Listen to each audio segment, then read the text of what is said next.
Good morning, everyone. Welcome to Hire a Moment Mastermind. We are an encouraging group of friendly job seekers and career experts to help you with your job search. My name is Shira Lotzar. I am a higher purpose champion. I am a career coach. I'm an association recruiter, and I love helping folks to capture the attention of recruiters with powerful resumes and LinkedIn profiles and network strategies and interviewing tips. And I'm also the co-founder and volunteer of boomerworks.org. We are a community service program supporting professionals age 50 plus to re-career into self-employment. We offer free programs twice a month. Check us out at boomerworks.org. So today we have our guest experts. We have Michelle Wright, who's an executive recruiter in accounting and finance, Corliss Jackson, who is a specialist in helping folks get into the federal government, KiKi L'italien, who's an expert in all things video imaging and Zoom backgrounds and social media. Unfortunately, Vern cannot join us today, but we do have Rick Webb, who is a recruiting and engagement for government contracting specialist. So he and Joe Webb are going to be swapping out every week, so we'll get to see both of them on a weekly basis. So with that, let's go ahead and jump into our formatting for those of you who've never been with us before. We start with a 10-minute breakout session. And during that breakout, your goal here is to identify your group's top question or questions. And so you're going to want to assign a scribe, and that scribe will help, kind of capture all the questions. And then when you come back into the main room, the scribe will go ahead and post the questions in the chat. So don't post the questions while you're in your breakout. Make sure to post them when you're in the main room so that everybody can see them. And after you've gone around and kind of gone through your top questions, feel free to share any best practices about your job search, right? Any tips and tricks, articles, concepts, tools you've used, what have you, just to share with people what you've been doing and how you can be helpful to them. And then we're going to have the group discussion, right? So you'll come back to the main room, and please remain muted when you're in the main room. Please just post your questions in the chat so that the experts have enough time to answer questions. And then here's kind of a new little feature. If there are any unanswered questions, so if you did not get your question answered in the main room or even in your group, please feel free to email me directly. My email address is here, and it's going to be on other places here. And then either I will answer it or I will send it to our career experts, and somebody will make sure to get it answered for you. At 10:05, we're going to go to a second breakout meeting, and that's what we call speed networking. And in the speed networking session, that's where you get an opportunity to share specifically what you're looking for, what kind of job, what kind of industry, what are good leads for you, and make sure to share with each other. And I just, as a small note for both of the breakout sessions, if someone could kind of loosely keep time, just to make sure that everybody has equal airtime, that would be really fantastic. We have several different links for you here, and KiKi is going to be posting them in just a minute in the chat. So you want to keep in touch with us or keep in touch with each other with our Power Networking spreadsheet. It's a Google Doc, and the bit.ly is going to be given to you in a minute. The recording, hopefully it works today, of the Q&A will be posted here on my website at this link. And then we also have a new job search resources page where I'm continually updating with articles and books and apps and links and all kinds of things. If you have a job resource that you think would be great for folks to know about, please feel free to share it with me. In fact, one of them that KiKi's going to put in the chat is an article I found on how to beat the ATS, right? How your resume can beat the ATS. And I know a lot of people ask about that. So with that, we're going to go ahead and go into our breakout rooms. So just give me a minute here to get that all set up, and just give me just a hot sec. All right, and go ahead and hit the blue join button so you can get into the room.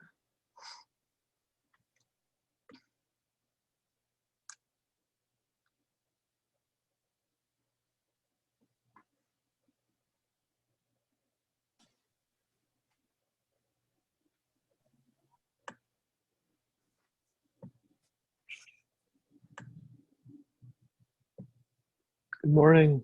Good morning. Did I miss the breakout? Is that what's going on? No, we're doing it right now. We're going in there. Okay. You actually were assigned one. You were assigned room 5. So everybody right now should be able to see it. And if it's not there, go look to at the bottom of your Zoom screen. There's a little more button, and you should be able to see your breakout there. Okay. I have raise hand, chat, market settings, minimize meetings, background. All right, I'll go ahead and assign you to a new one, Greg. Okay. Okay, I just sorry for the lateness, Shira. I apologize. All good. It's all good. Okay. I just assigned you to room 6. Okay. Maybe that's my lucky number today. You never know.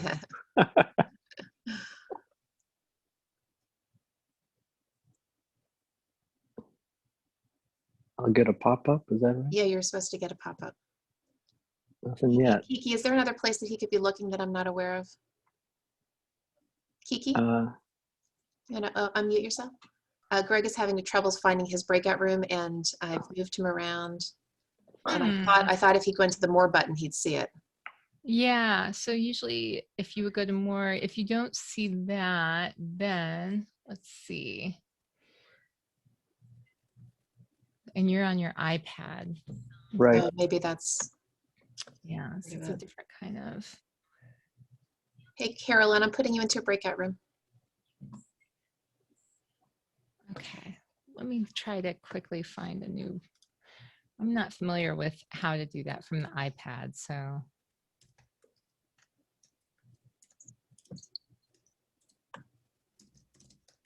So for those who don't see, so Melanie, Ashley. Here, I'm just trying to. Oh, okay. I'm trying to just get my video to go. There we go. Good morning. Gotcha. Good morning. So Ashley and Melanie, Scott, you guys you should see your breakout rooms. If you don't see it there, hit the more button and you should be able to connect in because I've assigned you guys to rooms. More button. Or like 3 dots somewhere. Yeah. I see 3 dots. Does anybody else see it? Are you on, if you're on your desktop, then you should see more and 3 dots at the bottom of the screen that you're in. So where it says mute, stop video, security. No, it just says mute and stop video. There's nothing further. Charles, I'm assigning you to a breakout room. Thanks. All right, Melanie, I'm going to try to move you to another room. Maybe you'll see it. I'm going to force it. Okay, so I'm assigning you to room 6. Hopefully you'll see a note.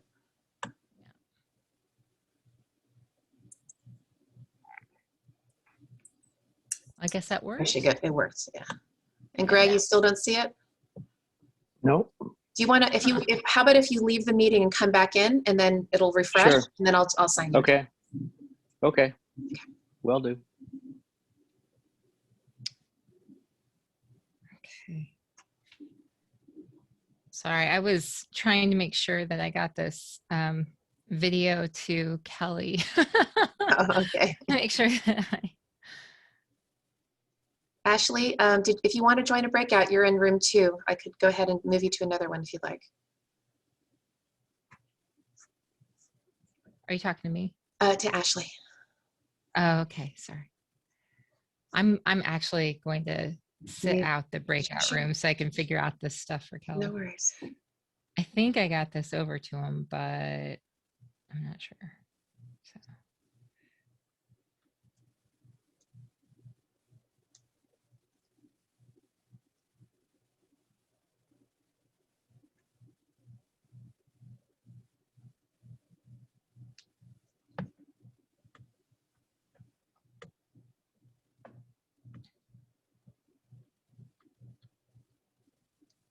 All right, Greg, let's see if we can do this again.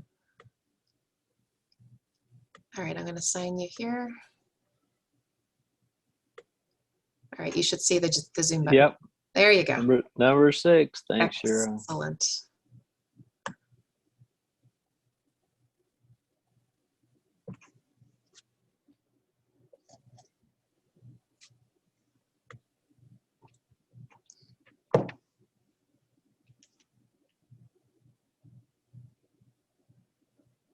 So it worked. Yep. Wonder why it didn't show up for him before. So strange.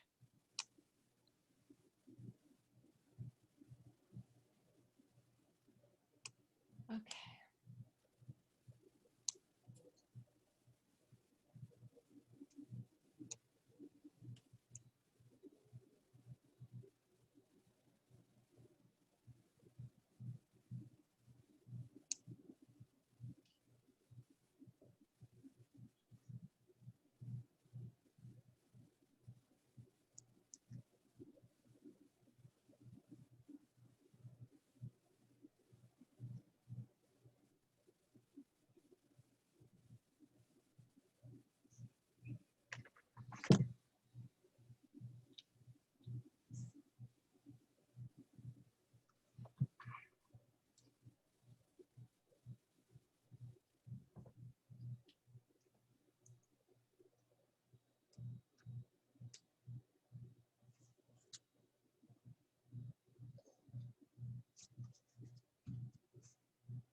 And if you're watching this recording, we have another couple of minutes, so you can fast forward, and we'll be back in the main room shortly.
Hi, Tammy. We're actually in breakout rooms right now, and people are going to be coming back in just about a minute, so I'll keep you here in the main room with us for now.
All right, welcome back, everyone. Hopefully that was a good networking session. So while the scribe in your group puts the questions in the chat box, we'll go ahead and take a couple of questions that were asked of me in advance. For some of you who might know, there's a questionnaire that you could fill out if you wanted to in advance. And one of the questions was really interesting because I've heard this before and I've had personal experience with it, and so have several of our experts, and that is, should you reapply to a position that's been reposted with an updated resume and cover letter? And I'm going to give you an equivocal, absolute, resounding yes, absolutely.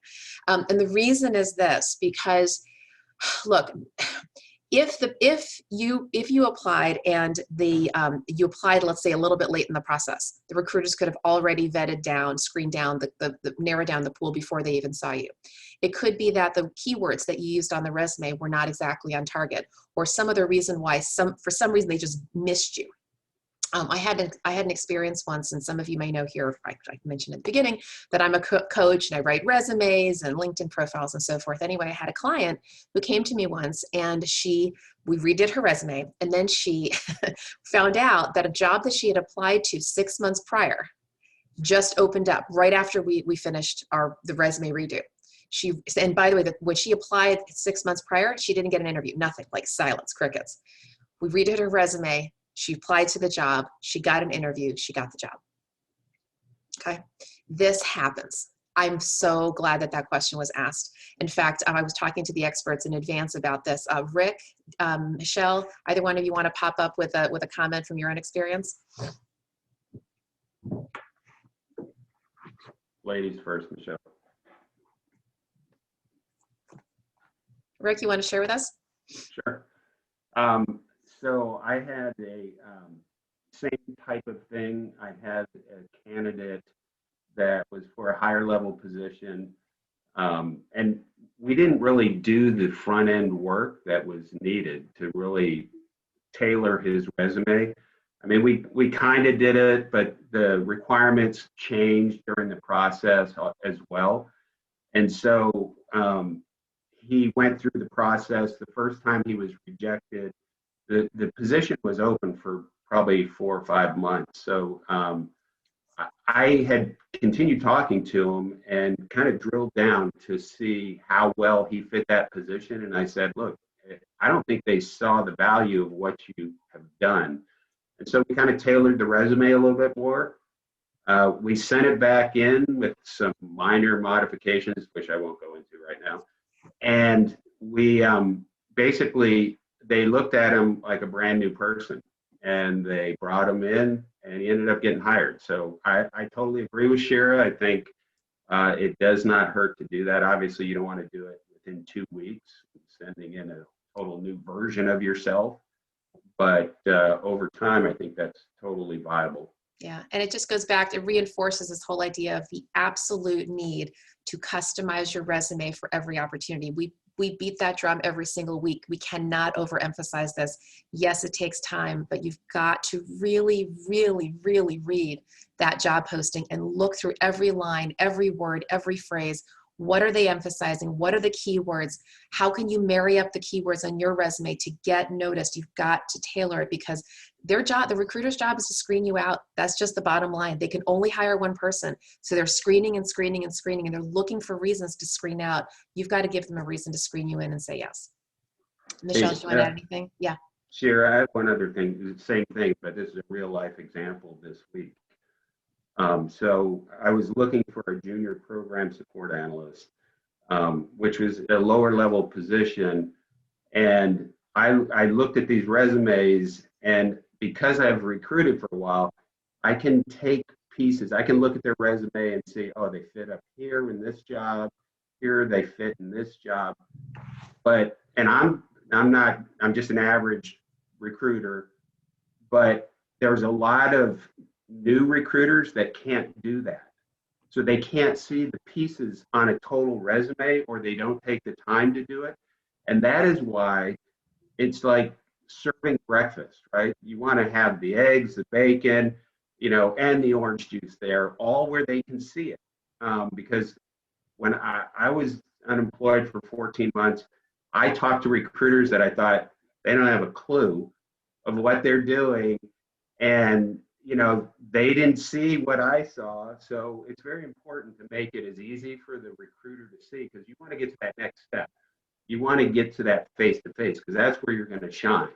But if you don't get it through the resume piece of it, you're never going to get to let yourself shine. One of the ways to do that in terms of the customization is having some sort of section at the top, whether it's a text box or some other vehicle, to highlight the keywords that are relevant to the job announcement. And then make sure that when you go down your resume, you are labeling every single accomplishment story. Notice I said accomplishment story, not job duties. There's a difference. Labeling your accomplishment stories with the keywords that relate to the job. So again, customization is key. All right, let's go ahead and move on. I know we have a lot of questions. KiKi, do you want to start us off with the chat? Sure. So our very first question that we have is, how useful are skills tests and badges on Indeed and LinkedIn? Is it worth it? That's a great question. Actually, I'm going to punt that. If Michelle or Rick, did you want to tackle that? I'm going to have to turn it to Michelle because I was texting. I'm sorry. I think at the end of the day, it depends on, you know, the position and search that you're conducting. So I guess personally, you know, when I'm looking on LinkedIn and doing my outreach, I don't pay attention to that. I don't know, maybe I should. So Shira, feel free to add to that. You know, for me, I don't know, I just pay more attention to the actual experience, hands-on experience that an individual has had, you know, throughout their career. So I think it's more important to really make sure your profile, again, to Shira's point, is really highlighting, you know, the most relevant parts of your role for the role that you're targeting. Now, if there's certain technical skills, you know, that, you know, the types of roles that you're applying to are, you know, very important, whether that's, you know, SQL or a particular accounting software. I don't think it hurts to have, you know, those certifications or you know, references that kind of speak to that. But for me, I pay more attention to the content of your And most recruiters do, right? Like we're looking, it's kind of like the cake concept. We're looking for the cake itself. What you guys were mentioning with the badge, it's like the frosting and the little flowers on top, right? It enhances it. It's not the kind of concept, but it can enhance your overall profile. So, all right, KiKi. Right. So this is going into the ATS question. We always have so many of these ATS questions. It is the way of the times, right? What do you do when an ATS only allows you to upload one file, specifically a resume? Do you abandon the cover letter or combine the two files? And what file format is optimal? Rick, can I punt that one to you since you're an ATS guy? Well, I don't know if I can answer that because that's a bad ATS system that will not allow you to do that. Any company that has a decent ATS system, it will allow them to send both the resume and the cover letter, because the cover letter is important. You're selling yourself and how you meet that employer's needs in that cover letter. So I haven't used the ATS. I'm sorry to say, Shira, I have not used an ATS that will not allow you to send both documents. Yeah, I think to the person's question, I think if that's the case and it is a poor ATS, then I would just say embed the cover letter into the resume. Normally, I don't recommend that simply because sometimes employers are asking for some sort of salary requirements on the cover letter, and if you do that, sometimes recruiters and HR people don't want the hiring manager to see those numbers. So you want to generally split them up into two documents so that the recruiter can just grab what's needed. Now, of course, these days with PDFs, I mean, people can turn it into a Word document. They can split it up themselves. So it's not as big of a deal, but if you need to, go ahead and just put it into one document. All right, KiKi. All right. So our very next question has to do with how often and how many people do you follow up with on an application when you are hunting for the right person to email? To me, it's the more the better. I think you can't really have too many champions. In fact, I was on a panel years ago. It was me and a bunch of recruiters. We were actually speaking to HR people who were job seekers, if you can get that in your head, okay? And we were trying to share with them some of these tips. And I remember this recruiter sitting next to me, and she said, that she had not one, not two, not three, 5 people recommended her for the job. 5. And she said by like the 3rd or 4th person, that employer was like, all right, I give uncle. She's obviously a good person. And she got the job, right? So I don't think you can really overdo it because first of all, you never know who's actually going to follow up. But the other thing is, again, if people keep recommending you, that unto itself shows that you're a trusted candidate. Shira, just a little clarification on the question, because well, you answered a different question for me, but that wasn't really the question that was asked. And so that's my bad for writing it in wrong. But the question was like, when you put in an application and then you want to make a follow-up to that application so that your resumes get seen, and you're like hunting for people on LinkedIn that are HR people, like how many people do you seek out? How many people do you contact, and how frequently would you then follow up with those people who may not be writing you back? I mean, I'm going to give you the it depends answer, obviously, because there's no real, can't specifically say. The it depends has to do with, well, how large is that HR department, right? How many people are we talking to? So first of all, you want to see if you can get as close to who you believe is going to be first line screen. So if it's a large organization and they happen to have a corporate recruiter, somebody whose title is recruiter, then go to that person first. If it's a smaller organization, when I say smaller, I mean under 100 people, let's say, they're probably going to have an HR director.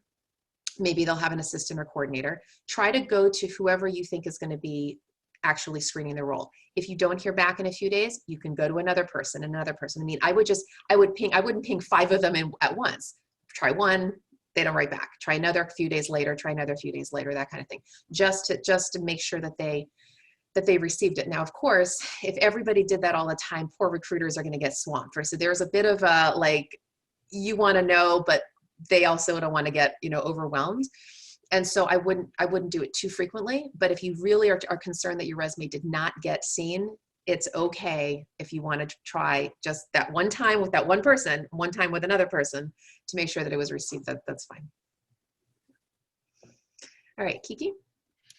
All right, so this is kind of an interesting question about LinkedIn and resumes, and the question is, so this person's trying to increase visibility in LinkedIn and resume. Should paid services be considered?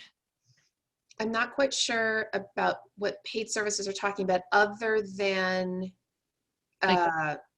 maybe help with resume. Paid services meaning a coach, a formal person. Yeah, I'm not sure. Hey, this is Paul. That was my question. Thank you. And it is about paid services. There are some people who advertise themselves as resume experts or LinkedIn connectors, but there's a price, of course. And I just wonder if anybody's had experience. Is it worth it? Do you have somebody that's good? That kind of thing. Thank you. Sure. So it kind of depends on the kind of support you're looking for. So people like me, I'm not trying to sell myself, but like people like me do that kind of work, right? Resume writing, LinkedIn, and so forth. There's a lot of folks out there who do this kind of thing. There are other people out there who are specialists, for example, in LinkedIn, in kind of working with the LinkedIn algorithms. Okay. There are some people who are like deeper experts in that particular thing and sort of making sure that your keywords are noticed in a certain way. I would say that you just want to call around, talk to us, right, who do this kind of work to see if we are right for you. And because each one of us does something different. We all have different superpowers, right? We have different capabilities. So call around, and describe your needs and see if that person shares their capabilities in a way that you think is going to be right for you. So, I mean, it can certainly be worth it, but you need to talk to some folks. Hey, can I jump in real quick? I've been doing a lot of these calls, and Shira, you're the expert on resume writing and LinkedIn profiles. So, well, thank you. She's a lady. Well, appreciate that. Thank you, Kelly. All right, KiKi, next question. Yeah, this is one that I jumped over and I did not mean to because it's very important. How do you respond to inappropriate questions asked by a recruiter or a hiring manager? And I know we had something similar question come up a couple of weeks ago. And but this is always an interesting one to think about ahead of time, because what do you do in the moment when something like that occurs? I'm glad the question was asked, because last night I actually gave a presentation on overcoming ageism in the job search, and I specifically was doing some research and came up with I mean, really can't believe the question was just asked. There's an article about how to address illegal questions, and I happen to have it right here. Yes. So there you go. There's your article in 2 seconds. That was great timing. And so, yeah, in fact, you could even just Google how to address illegal job search questions, and there's articles that come up. But that I thought was a particularly good one. And really the basic idea that you'll see in that kind of article is that, look, you want to make sure that you are trying to, first of all, emotionally, okay, understand that if somebody asks either an illegal or an inappropriate question, it's likely because they don't know any better, right? They could be an inexperienced person. They're just not aware. They could be ignorant about the laws around discrimination and protected classes and so forth. And so all they're trying to do is mitigate their hiring risk, right? They're trying to get to know you. They're trying to figure out in some way, shape, or form, is this person going to be the right fit? So first of all, we want to get out of judgment zone, okay? Just get into compassion zone. They probably are not trying to be illegal in their questioning.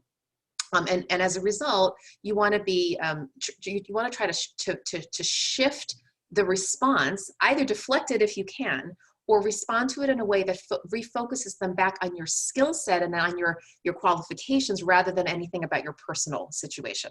So again, there's some tips and tricks in that article, and again, other articles have them too, but that's the general concept. You want to try not to make it be awkward. You don't want to be defensive and why are you asking me that question? But just try to shift them gently back towards your skill set and your qualifications. I think that's, Sure. I'm sorry, go ahead. Yeah, I just wanted to add one more thing. So when I was unemployed, I was looking, I was about 52, I believe.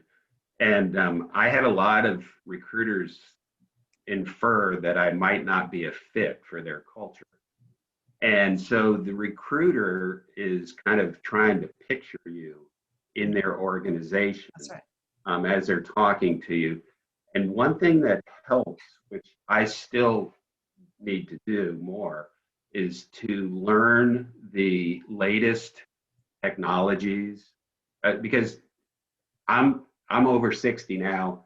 I'm on the old school, 70s and 80s kind of stuff, and I have to continually learn the new technology, the new culture that's out there, and so it's very important to help them see you fitting in their organization to make sure you're up to speed on things in your field.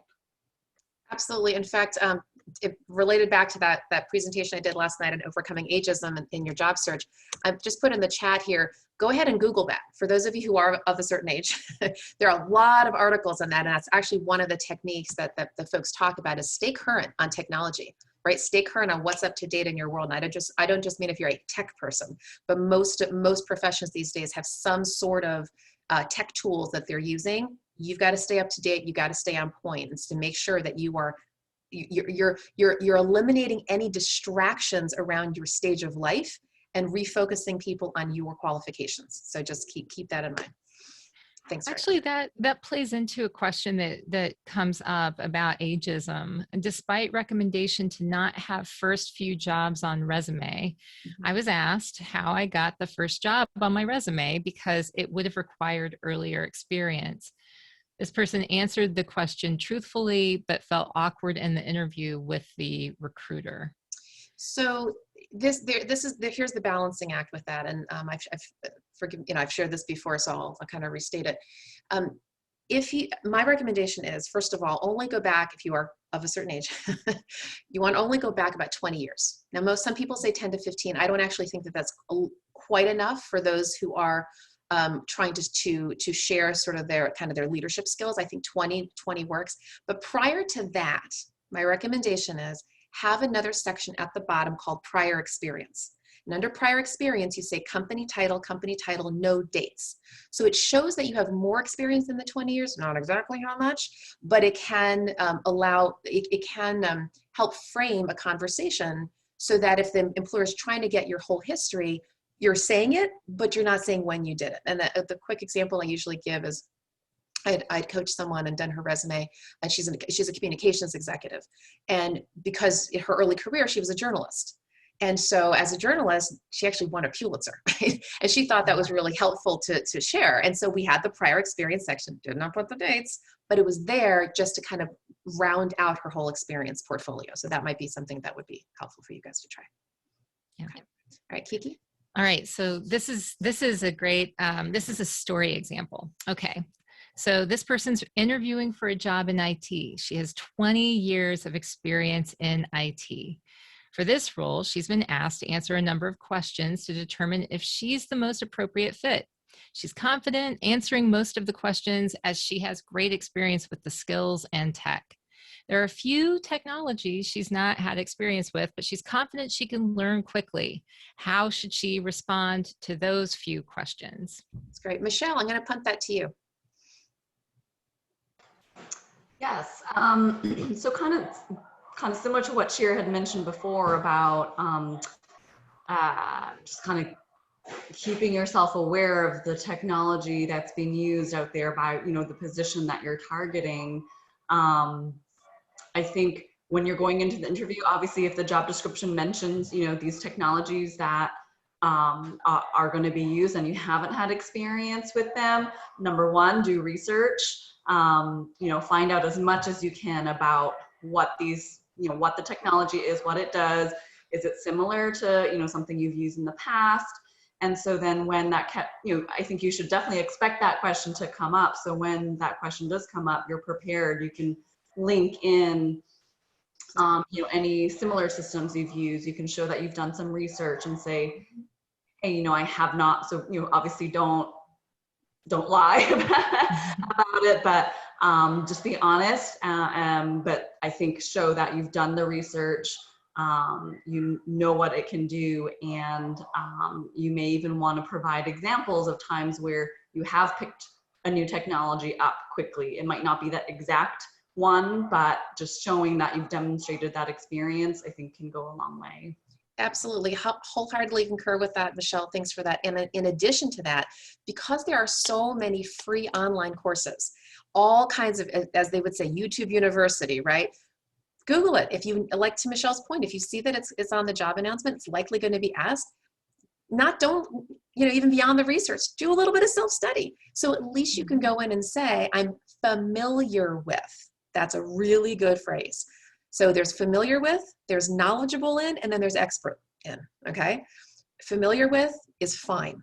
And to Michelle's point, even if you haven't, you know, done any self-study, if you've at least done some research, you can still say, or you can say, I have exposure to, or I've done research on, that kind of thing. And then at least it indicates to the employer that you're minimizing your learning curve. That's the only reason why they're asking you, because these days people want you to slide into home base with minimal ramp up time. Okay, so the more you can kind of grease the skids there, the more safe they're going to feel about your candidacy. Thanks. All right, KiKi. All right. Okay, in the federal sector, my resume is getting me to the interview, but I'm not getting the offer. Any suggestions? Corliss, you're on. That's Corliss's name all over it. You're on mute, Corliss. Okay, good. Yeah, so you really don't have any control over. What you have control over is getting to the interview, and after that, it's really, really hard for you to do anything different. My recommendation would be to apply to as many jobs as you can, and to really practice your interview skills. Am I answering that question? So maybe go into a little bit more about how to maybe succeed in the interview. Because any tips you've got on that? Yeah, so I just wasn't sure if I was answering the right question. So the federal interview is a little bit different than the corporate sector interview. And the ways that it differs really involve a couple things. Number one is the panel that they have. They'll usually have somewhere between 3 and 6 individuals who are staring you down. You really have to do your research on the strategic planning documents that they have posted all over the internet on, how they do business, so that you can relate to them and use their language. The other thing is that you want to definitely use your STAR stories, and that's not different than corporate sector at all, but you definitely need to do it. And I would do it before you even go on an interview. Start like today and make sure you have 10 to 15 of those STAR stories already developed. So that's situation, task, action, result. And that's just telling your story in a compelling way that articulates that you can add value for your next employer. So I don't know if you want to say anything more about that, Shira. Yeah, I agree. And the star stories, as some people call them, SAR, PAR, CAR, there's lots, it's basically a story, right? It has a beginning, middle, and end. And the distinction with a star story versus any other kind of story is that star stories actually bring the recruiter into the moment with you. Like there's a vision, there's a picture that you are creating. It's not a generic story. And I have to make that distinction because a lot of times people will say, the employer will say, oh, describe a time when you did da-da-da. And the candidate says, well, generally speaking, this is what I typically do. The employer's looking for a moment in time. It's what I call the once upon a time story. The cloud with, it was blue sky, 3 clouds in it, this is what was going on. And the reason why they do that is because it's a more real, credible story. They can probe into that story. They can hear how you think. They can probe into your behavioral skills. They can kind of get into the moment and see, how did you overcome that challenge? Because every story has a challenge, right? There's always a hero or a heroine overcoming something. What was the thing that you overcame? And then they're going to try to see if that aligns, the skills that you used, how well does that align with what they need you to do in the future? So the better you know your stories, the better you're going to do on those interviews. That's great advice. Great advice, Shira. Sure. All right, KiKi. All right, so this one has to do with either or. So is it better to apply to a position right away or get a referral, even if it means waiting a week before applying in order to get that referral? Fantastic question. It's a really good question because there absolutely is something about this, doing these things expeditiously because employers will, recruiters are, they're gathering up resumes right at the beginning of a search. Part of it depends on the timing of when do you hear about the opportunity. Do you hear about it day one, literally the day that it's posted? In my opinion, if you need to wait a few days to get a referral, that's fine. But if you find out then the job's already been posted for 2 weeks, a month, you want to go speed to market. It's interesting the time that this question came up right now. So yesterday, I had a situation with a coaching client. And the day before, she had, as a lot of my clients do, she emails me. She says, hey, Shira, what do you think I should apply for this job? Right? It's part of what I help people figure out. And I looked at it and I said to her, and just to give you two seconds of color, so this woman is a communications professional. And this particular job, when I read it, the job, it's an editor job, and it's focused on somebody who has scholarly research editing experience, okay, for scholarly publication. But my client has mostly marketing communications, so not scholarly. So first I said to my client, hey, it doesn't look like, do you have scholarly? I wasn't aware. And she goes, well, actually I do. I said, oh, okay.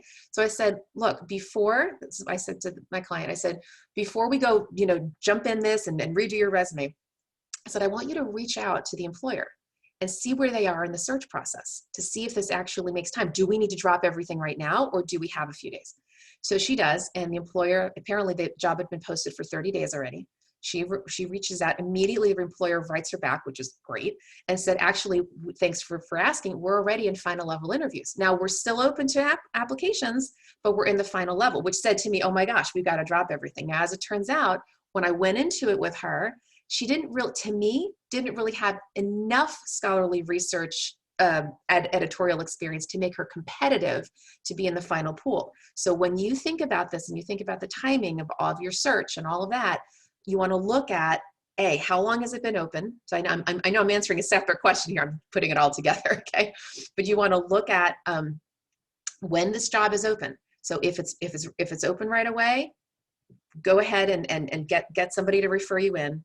The longer that it's open, remember, they already have a whole bunch of candidates. So you want to work expeditiously. And number two, the longer it's been open, the more likely it is they've already, maybe started narrowing it down, which means that you want to make sure that you were that much more qualified before you actually apply. So I've kind of shoved all those responses into one, but the timing really, really does matter. Any of my experts want to jump in on that? Rick, anything you want to say about it? I agree with everything you said, Shira, was first thing I'll say. But I also agree that the sooner you can get your resume in there, the better. Because once we're down a path and we've narrowed down candidates, mentally as a recruiter, it's difficult to go back and start over unless you hit every button that they need. I probably wouldn't go back and start over. So, you know, the sooner you can get in to be seen and get in the process, the better. Absolutely, yes. Speed to market. All right, KiKi. All right, so this one's an interesting question, and it just makes me want to find out more about it. Why do recruiters spend time haggling for a salary when they often have not sold the job to the candidate?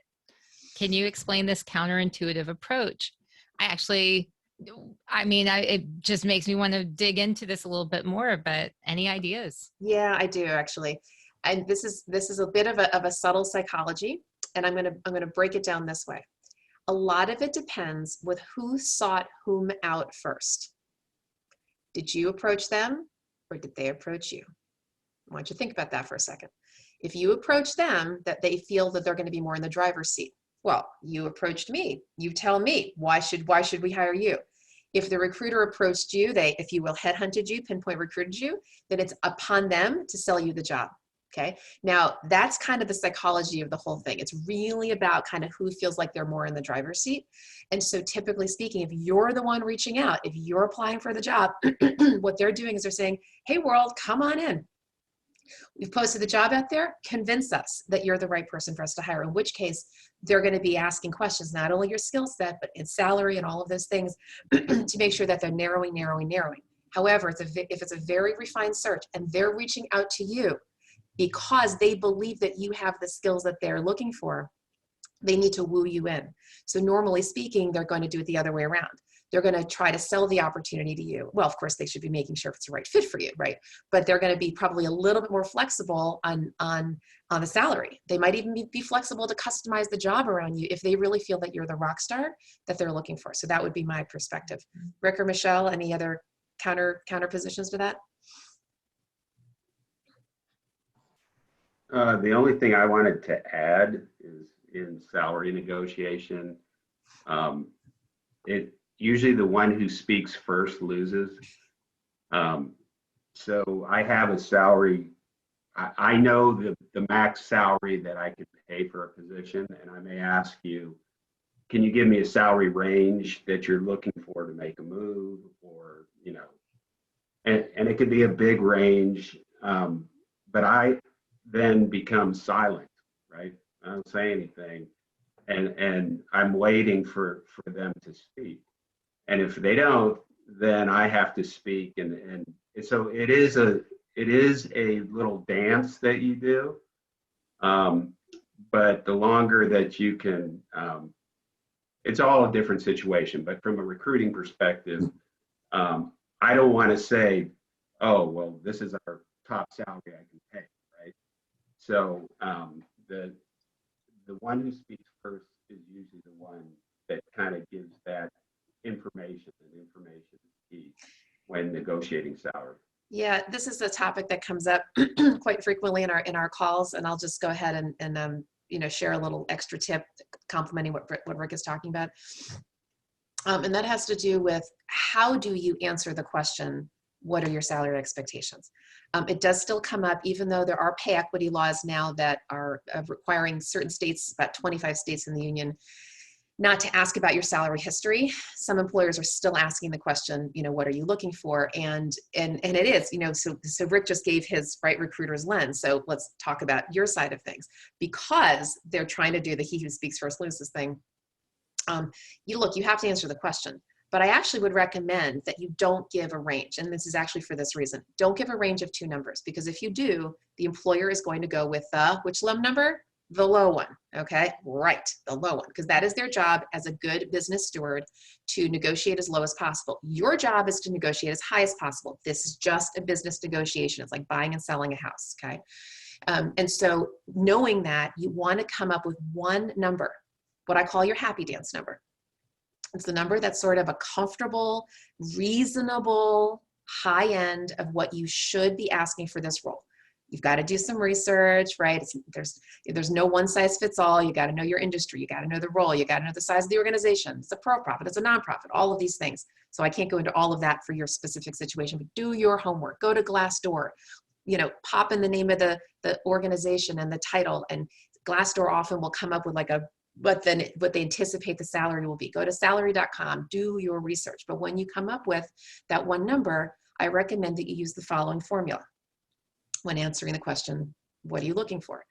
I'm seeking a total cash compensation package in the blank range. Now, I'm saying range for a minute, even though I don't mean two numbers. I'm seeking a total cash compensation package in the blank range. I'm using the range more in terms of target, okay? So you would say I'm seeking a total cash comp package in the $120,000 range.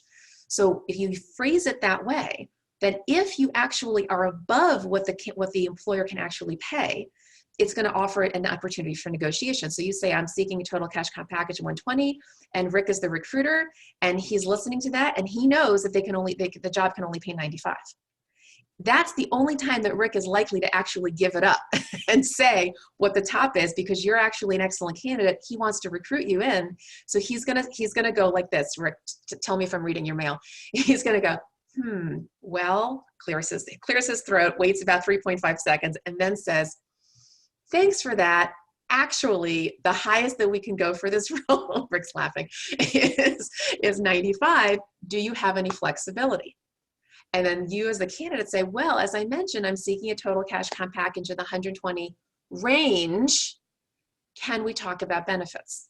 That's why I said total cash compensation package. In HR terms, it's called total rewards. It's the whole package. So even though you said 120, and you actually kind of mean hopefully the base, if you're above that base, then you can start talking about the whole range. And that's why I asked you to put in a happy dance number, because that happy dance number, that 120, is actually not your bottom line. It's your happy dance. You actually have flexibility. Maybe you can go down to 95 or 100 and you're fine with that. But you're not going to start with that. You're going to start with the high end, and then you can negotiate down, and then you can have a conversation about benefits, and then you're not screening yourself out of the opportunity. So there's my speech. Yeah. Rick, did I read your mail? I'm sorry, what? I said Shira wins the dance. Okay. She wins the dance. Do you have time for one more follow-up question on that? Let's do that. Yeah. And then for those that are not, again, if they're not unanswered, I'll go ahead and put my email again in the chat, and you're welcome to email me. Okay. All right. So this follow-up question is, what if you gave that number, but then the job is so much more? You find out that actually you should have asked for more. Yeah, do you it's a wait risk for the offer before countering? What do you do? That is a total risk. In fact, I had that happen yesterday. A lot of things happened yesterday to me. happened with a client yesterday where she actually got two offers. By the way, got both jobs through networking. Okay. Anyway, she got two offers, and she and unfortunately she didn't counsel me at the beginning of her interview process to say, what should I say, and their salary, we just hadn't gotten there. And she had given, I won't use the exact numbers, but I'll say she gave number X, okay, to the employer. For whatever reason, I think it's because they really, really wanted her, and they actually created a job kind of around her. It was a newly created role. I can't believe it, but they went up. That the actual offer was $25,000 more than what she said that she wanted. I mean, like, that's unheard of, right? And this is a nonprofit. I mean, I was blown away. So my client comes to me yesterday. She goes, Shira, I said this, they offered me that. My client said, do I have any room to negotiate? I said, oh my gosh, well, I mean, you've already gone way above and beyond what you even asked for, meaning that she was thinking to herself, oh, shucks, right? I could have asked for more. I should have asked for more. And in truth, yes, she probably should have, but it's really, really hard to go back in time once you've already given your bottom number, which is exactly why you need to be really, really careful in how you come up with that initial number of what you're sharing with them. Really be careful, because there's not much you can do once you've already said what your bottom is. I mean, sometimes you can negotiate a little bit more, maybe sign-on bonus or vacation, things like that. But in terms of the base comp, once they give it to you, and if it's more than what you said originally, it kind of is what it is. Rick and Michelle, any other tips on getting more than, like the I should have asked for more concept? No, Shira, I agree with everything you said. I mean, it is hard, I think, to go backwards. I think the only exception might be, you know, unless throughout the interview process you've learned that the role encompasses maybe something else or something additional. Yeah. You That's know, true. That's true. Yeah. The scope of the role changes. Yeah. You can then go, that's great. Thanks, Michelle. You can actually go back and say, look, it's actually more than what I thought it was going to be in terms of the role. You know, it seems to me like it's worth an extra bit. Can we consider, and this is, by the way, phraseology is very important because you never want to seem belligerent. You never want to seem too aggressive. Assertive's good, aggressive's not so much. So you can say to the employer a phrase like, in light of the role, the scope of the role being more expansive than I originally thought it would be, would it be possible for us to consider upping the compensation to accommodate what the scope of the role is? Words like that. Can we possibly? Would it be possible? That actually is non-presumptive, but it's still confident. You know, you're still actually offering, and then you're engaging the employer in a thoughtful negotiation, right? It's not a power play. It's not ultimatum. It's can we explore this? That's how I'd phrase it. yes, yeah, I agree. All right. So with that, let's go ahead and we're gonna close out here with the with this part of our session. I'm going to go ahead and go back to our deck here so you can stay in touch with us. And again, please make sure to keep in touch. And if you have other unanswered questions, feel free to email me and I'll try to get it answered. So here's our contact information for those of us who are on this call today. Feel free to take a picture of this if you would like. I'll wait just a couple seconds for that. Okay. And here are some local free support, job support groups. I know that some of you on this call have fanned out, which is great. In fact, I was speaking at one of them last night, the BANG group here at the bottom. They're all terrific. All of them are free. The JCA Career Gateway, actually they cost $75 for a week-long intensive job search program, but highly recommended. I have a new newsletter that I've been putting out, and if you would like to be on my newsletter list, please send me an email. But also please check your spam because it's possible you have been receiving it, you just don't know it. So make sure to check your spam as well. I always like to end with an inspirational quote from the Bible, and this one is, "Even though I walk through the valley of the shadow of death, I fear no evil, for you are with me, your rod and your staff, they comfort me," and that is from Psalms. So that is a word of comfort for everybody today who is struggling for hope. And along those lines, after today's meeting, I do offer now a new prayer session. So after we're done, if you would like to stay on with me, you are certainly welcome to, and we'll go ahead and take prayer requests and spend some short time in prayer. And then so now we're going to go into speed networking, and where you're going to have another 10 minutes to introduce yourself to your group. So in this group, you're going to want to talk about your career field, what I call your lane, any industry or sectoral affiliation that you might have, what a great connection is for you, share job leads, kind of help each other. Again, make sure, try to get equal airtime around the room so that everybody has a little chance to speak. And make sure, again, to connect with us in the Power Networking spreadsheet. All right, so we're going to go ahead and go back. Hey, Shira? Yes, Kelly. I put in the link. There's Kevin Conifee on CNN, does a practice interviewing from 2 to about 4 o'clock every Tuesday. And I put his information on there. So send him an email if you want to go on the distro. It's very good. Terrific. Thank you for the resource, Kelly. Appreciate it. All right, we're going to go back into breakout rooms for 10 minutes, and we'll look forward to seeing you back at the end. And we're just going to do a quick wrap up, and then we'll close out. Here you go.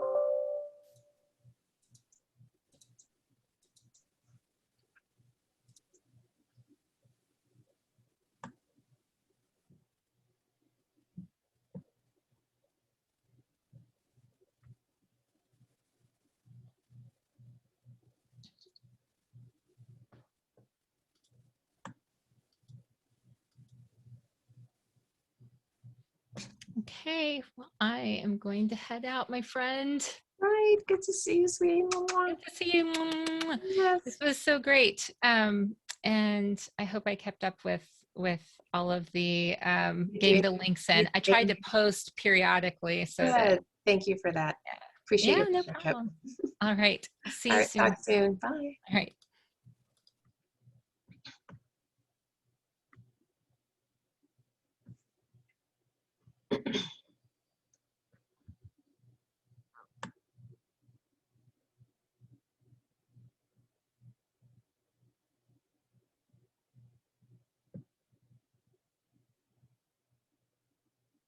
Bonnie, did you see your breakout session?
Okay, hopefully everybody had a good breakout session there.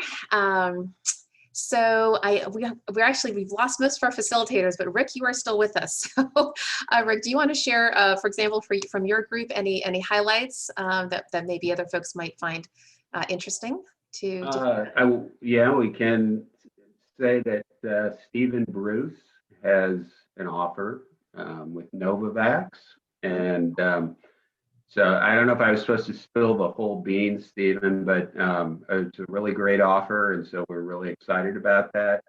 And we also had people in the group. That's a very up and coming company. They've recently grown from 100 to 500 people.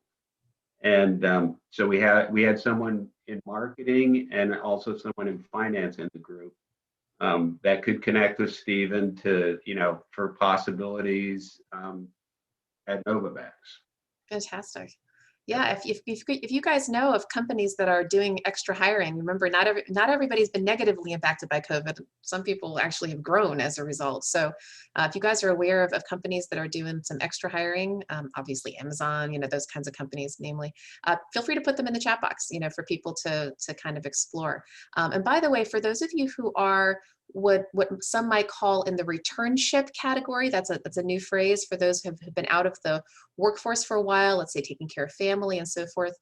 There are a number of companies out there right now who are intentionally looking for you. If you Google returnship jobs, again, I'll say that again, returnship jobs, a whole bunch of companies will come up. LinkedIn, for example, has a bunch of jobs that they categorize that way and so forth. And just as a quick example, there's a company called Workday, which is in the HR world. They have jobs where they specifically say, in order to even qualify, you need to show us that you have been out of the workforce for a number of years taking care of family. So there's more intentionality around that. So please feel free to reach out and find companies that are looking for folks just like you. So I'll just open up let's just do one more person. If anybody from a breakout session who maybe was the, I don't know, kind of cheerleader of your group, if you want to share a couple of notes about what you heard, we're happy to hear anything that might be helpful for the group. Yeah, in our group, Charles is going to want to get your service, so he's going to reach out to you. Okay, great, thanks. Anybody else have a tip to share? Yeah, I'm Rohini Parikh. Shira, I'm so happy to see you. I'm finally on the call. It's wonderful to see you. Yay! Great to see you too. So, you know what? I met someone, let me see, Daniel Moss and also Dia. And so anyway, in our group, what's nice is Daniel was talking about how he has done some work with safaris, and I'm a returned Peace Corps volunteer. Oh, I got excited. So anyway, I'm very happy to see all of you. And I'm based in New York City. I'm working on my PhD at Columbia University. I'm back at my alma mater, and I'm applying for full-time English lecturer positions in New York City, as well as on accredited online university. So I'm very happy to meet and see all of you. Good. Well, some of you I already know. The power of networking, right? You never know if you're going to meet or re-meet. That's right. That's good, right. So I'm happy to be here. Well, thanks for joining us, Rohini. All right, so we're going to go ahead and wrap up now.